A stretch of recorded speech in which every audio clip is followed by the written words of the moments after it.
بسم اللہ الرحمن الرحیم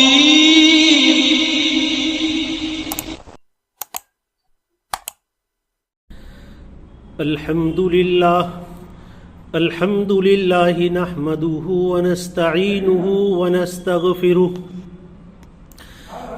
ونؤمن به ونتوکل علیہ ونعوذ باللہ من شرور انفسنا ومن سیئات اعمالنا من يهده الله فلا مضل له ومن يضلله فلا هادي له ونشهد أن لا إله إلا الله وحده لا شريك له ونشهد أن سيدنا وسندنا وشفيعنا وحبيبنا وأولانا ومولانا محمدا عبده ورسوله أرسله الله تعالى بالحق كافة للناس بشيرا ونذيرا وداعيا إلى الله بإذنه وسراجا منيرا أما بعد فأعوذ بالله من الشيطان الرجيم الذي يراك حين تقوم وتقلبك في الساجدين وعن ابن عباس رضي الله تعالى عنهما قال كنت خلف النبي صلى الله عليه وسلم يوما فقال يا غلام إني أعلمك كلمات احفظ الله يحفظك احفظ الله تجده تجاهك إذا سألت فاسأل الله وإذا استعنت فاستعن بالله واعلم أن الأمة لو استمعت على أن ينفعوك بشيء لم ينفعوك إلا بشيء قد كتبه الله لك وَإِنِ اسْتَمَعُوا عَلَىٰ أَن يَضُرُّوكَ بِشَيْءٍ لَمْ يَضُرُّوكَ إِلَّا بِشَيْءٍ قَدْ كَتَبَهُ اللَّهُ عَلَيْكَ رُفِعَتِ الْأَقْلَامُ وَجُفَّتِ الصُّحُفُ رواه الترمذي وقال حديث حسن صحيح وفي رواية غير الترمذي احفظ الله تجده أمامك تعرف إلى الله في الرخاء يعرفك في الشدة واعلم أنما أخطأك لم يكن ليصيبك وما أصابك لم يكن ليخطئك واعلم أن النصر مع الصبر وأن الفرج مع القبر وأن مع العسر يسرا أو كما قال عليه الصلاة والسلام صدق الله مولانا العظيم وصدق رسوله النبي الكريم ونحن على ذلك لمن الشاهدين ومن الشاكرين والحمد لله رب العالمين. محترم حضرات، یہ حضرت عبداللہ ابن عباس رضی اللہ تعالیٰ عنہ کی ایک روایت ہے جس کو امام ترمذی رحمۃ اللہ علیہ نے روایت کیا ہے. اس میں بڑے اہم مضامین بیان کیے گئے. اس حدیث میں حضرت عبداللہ ابن عباس رضی اللہ تعالیٰ عنہ فرماتے ہیں کہ ایک موقع پر میں حضرت رسول اللہ صلی اللہ علیہ وسلم کے پیچھے سواری پر بیٹھا ہوا تھا. اللہ کے رسول صلی اللہ علیہ وسلم نے فرمایا، اے لڑکے، میں تجھے کچھ باتیں تعلیم کرنا چاہتا ہوں، کچھ باتیں تجھے سکھانا چاہتا ہوں. یہ کہہ کر آپ نے حضرت عبداللہ ابن عباس کو متوجہ کیا تاکہ آپ جو باتیں کہیں اسے توجہ سے وہ سنیں. آگے اللہ کے رسول صلی اللہ علیہ وسلم نے فرمایا کہ اللہ کو یاد رکھو، اللہ کے حکموں کی نگہداشت کرو، اللہ تمہیں یاد رکھے گا، اللہ تمہاری حفاظت کرے گا. آگے فرمایا اللہ کو یاد رکھو، اللہ کو اپنے سامنے پاؤ گے. اور آگے اس سے آگے ایک بات اور ارشاد فرمائی، جب کوئی بات کی تمہیں حاجت ہو، کوئی ضرورت ہو، کچھ مانگنا ہو تو اللہ کے سوا کسی سے مت مانگو، اور کبھی کوئی مدد کی ضرورت ہو تو اللہ کے علاوہ کسی سے مدد طلب مت کرو. مدد کی ضرورت ہو تو بھی مدد اللہ سے مانگو، کوئی بات کوئی کام کی ضرورت ہو، کچھ مانگنا ہے تو بھی صرف اللہ ہی سے مانگو، اس کے علاوہ کسی سے مت مانگو. اور ایک اہم بات آگے ارشاد فرماتے ہیں، اور ذہن نشین کر لو یہ بات دل میں بٹھا لو کہ اگر پوری دنیا مل کر یہ طے کر لے کہ بھئی تم کو وہ نفع پہنچانا چاہتے ہیں، ساری دنیا نے یہ طے کر لیا کہ تم کو نفع پہنچانا ہے، تو وہ سب مل کر تم کو اتنا ہی نفع پہنچا سکتے ہیں جو اللہ نے تمہارے مقدر میں لکھ کر رکھا ہے،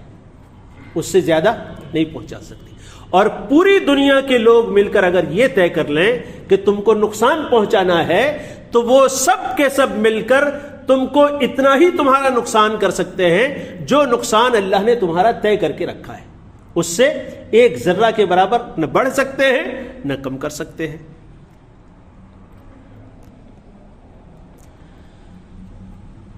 اور آگے ارشاد فرماتے ہیں رفعت الاقلام وجفت الصحف، قلمیں، اللہ نے قلم کو حکم دیا تھا انسانوں کی تقدیر لکھنے کا، وہ قلمیں اٹھا لی گئی، اور جفت الصحف جس میں اللہ نے مقدر لوگوں کا لکھا ہے وہ صحیفے سوکھ گئے۔ اس کو امام ترمذی رحمۃ اللہ نے روایت کیا ہے اور یہ حدیث حسن ہے اور صحیح ہے۔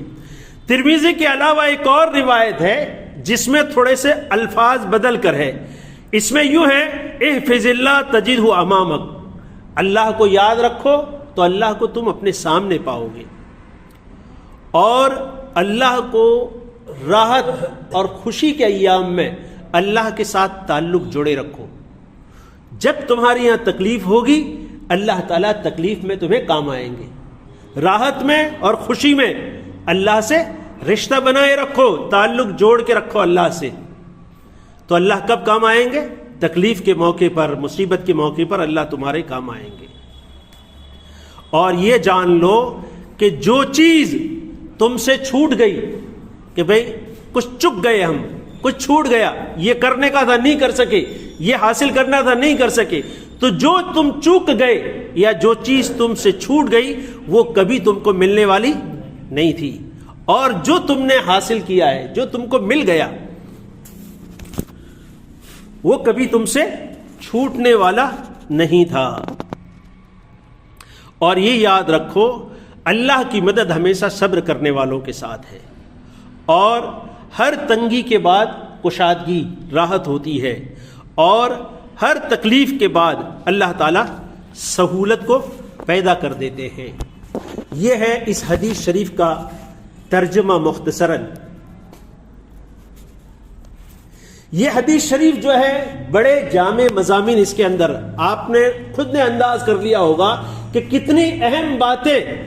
اللہ کے پیارے حبیب حضرت رسول اللہ صلی اللہ علیہ وسلم نے حضرت عبداللہ ابن عباس رضی اللہ تعالیٰ کو تعلیم فرمائی اور سکھائی، اور صرف حضرت عبداللہ عباس رضی اللہ تعالیٰ کو نہیں، آپ کے واسطے سے یہ اسباق اللہ کے پیارے حبیب حضرت رسول اللہ صلی اللہ علیہ وسلم نے پوری امت کو اور قیامت تک آنے والی انسانیت کو دیا ہے۔ یہ چھوٹی چھوٹی باتیں ہیں، یاد رکھنے کے قابل ہیں، ذہن میں بٹھانے کے قابل ہیں، بلکہ دلوں کی گہرائیوں میں اتارنے کے قابل یہ چیزیں ہیں، اور یہ چیزیں آدمی سمجھ لے، دل میں اگر اس کو اتر جائے تو کبھی کسی نقصان پر صدمہ نہیں ہوگا، اور کبھی کسی خوشی یا نعمت کے حاصل ہونے پر غرور نہیں ہوگا انسان۔ کیوں؟ کیونکہ میرا اس میں کوئی کمال نہیں ہے، جو بھی ہے وہ اللہ کی طرف سے، اچھا ہے تو بھی اللہ کی طرف سے، برا ہے وہ بھی اللہ کی طرف سے۔ تو کبھی انسان کو نہ تو غرور آئے گا نہ اس پر صدمہ اور افسوس ہوگا۔ ان باتوں کو اگر وہ ذہن نشین کر لیتا ہے، دلوں کی گہرائیوں میں بٹھا لیتا ہے۔ اس میں سب سے پہلی بات حضرت عبداللہ ابن عباس رضی اللہ تعالیٰ جو فرماتے ہیں وہ یہ ہے کہ ایک دن میں اللہ کے رسول صلی اللہ علیہ وسلم کے پیچھے تھا، خلف۔ علماء فرماتے ہیں اس میں کہ بھائی خلف کے معنی آتے ہیں پیچھے کے، تو اس پیچھے سے یہ بھی مراد ہے کہ اللہ کے رسول صلی اللہ علیہ وسلم پیدل چل رہے تھے، حضرت عبداللہ ابن عباس رضی اللہ تعالیٰ رسول اللہ صلی اللہ علیہ وسلم کے پیچھے پیچھے چل رہے تھے، یہ بھی ممکن ہے۔ دوسرا یہ بھی ممکن ہے کہ اللہ کے رسول صلی اللہ علیہ وسلم سواری پر سوار تھے اور حضرت عبداللہ ابن عباس رضی اللہ تعالیٰ آپ صلی اللہ علیہ وسلم کے پیچھے پیچھے چل رہے تھے، یہ بھی ممکن ہے۔ لیکن ایک اور روایت ہے حضرت عبداللہ ابن عباس رضی اللہ تعالیٰ عنہ کی، جس میں فرماتے ہیں کنت ردیف رسول اللہ صلی اللہ علیہ وسلم، کہتے ہیں میں رسول اللہ صلی اللہ علیہ وسلم کا ردیف تھا۔ عربی میں ردیف کہتے ہیں سواری کے پیچھے بیٹھنے والے کو، کہ ایک آدمی سوار ہے، اس کے پیچھے کوئی بیٹھا ہے تو اس کو کیا کہیں گے؟ ردیف کہیں گے۔ آپ موٹر سائیکل پر ہیں، بائک پر ہیں، ایکٹیوا پر ہیں، آپ نے اپنے پیچھے کسی کو بٹھایا ہے تو پیچھے بیٹھنے والا کیا کہلائے گا؟ ردیف ہے۔ آپ فور ویلر میں ہیں، آپ نے اپنے پیچھے کسی کو بٹھایا ہے پیچھے کی سیٹ پر تو پیچھے بیٹھنے والا کیا کہلائے گا؟ ردیف۔ تو سواری میں پیچھے بیٹھنے والے کو ردیف کہتے ہیں۔ تو اس روایت سے پتا چلتا ہے کہ اللہ کے رسول صلی اللہ علیہ وسلم خود بھی سواری پر تھے، اور حضرت عبداللہ ابن عباس رضی اللہ تعالیٰ عنہ بھی اللہ کے رسول صلی اللہ علیہ وسلم کی سواری پر پیچھے بیٹھے ہوئے تھے، پیدل دونوں میں سے کوئی بھی نہیں جا۔ تو حضرت عبداللہ ابن عباس رضی اللہ تعالیٰ عنہ بھی پیچھے بیٹھے ہوئے تھے اللہ کے رسول صلی اللہ علیہ وسلم کی سواری پر۔ علماء فرماتے ہیں کہ اللہ جل جلالہ ومن والہ نے حضرت محمد الرسول اللہ صلی اللہ علیہ وسلم کو امام الانبیاء بنایا تھا، یعنی دنیا میں اب تک جتنے نبی آئے ان تمام نبیوں کے آپ سردار تھے۔ اس کے بعد بھی عبداللہ ابن عباس رضی اللہ تعالیٰ عنہ جیسے چھوٹے سے بچے کو آپ نے اپنی سواری پر پیچھے بٹھایا ہے۔ یہ حضرت محمد الرسول اللہ صلی اللہ علیہ وسلم کی تواضع میں سے ایک عجیب صفت ہے کہ رسول اللہ صلی اللہ علیہ وسلم اتنے بڑے مقام پر ہونے کے باوجود ایسی تواضع رکھتے تھے کہ ایک چھوٹے سے بچے کو آپ نے اپنے پیچھے بٹھایا۔ یہ حضرت عبداللہ ابن عباس رضی اللہ تعالیٰ کا واقعہ ہے۔ اس کے علاوہ محدثین کے یہاں ایک پوری فہرست ہے کہ اللہ کے رسول صلی اللہ علیہ وسلم نے اپنی سواری پر الگ الگ موقعوں پر کن کن کو اپنے پیچھے بٹھایا، اس کی پوری فہرست ہے۔ بعض علماء نے اس کو نظم میں منظوم کیا ہے، بعض حضرات نے اس پر کتابیں لکھی ہے۔ ایک کتاب ہے، اس کتاب کا نام اگر میرے پاس یہاں لکھا ہو، ایک کتاب ہے تحفۃ الاشرف بمعرفت الارداف، تحفۃ الاشرف بمعرفت الارداف، یعنی اللہ کے رسول صلی اللہ علیہ وسلم کے پیچھے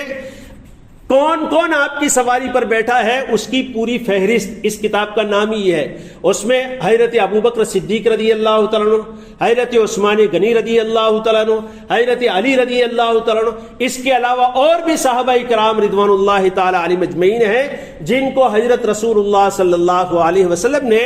الگ الگ موقعوں پر اپنی سواری پر پیچھے بٹھایا ہے۔ اور علماء فرماتے ہیں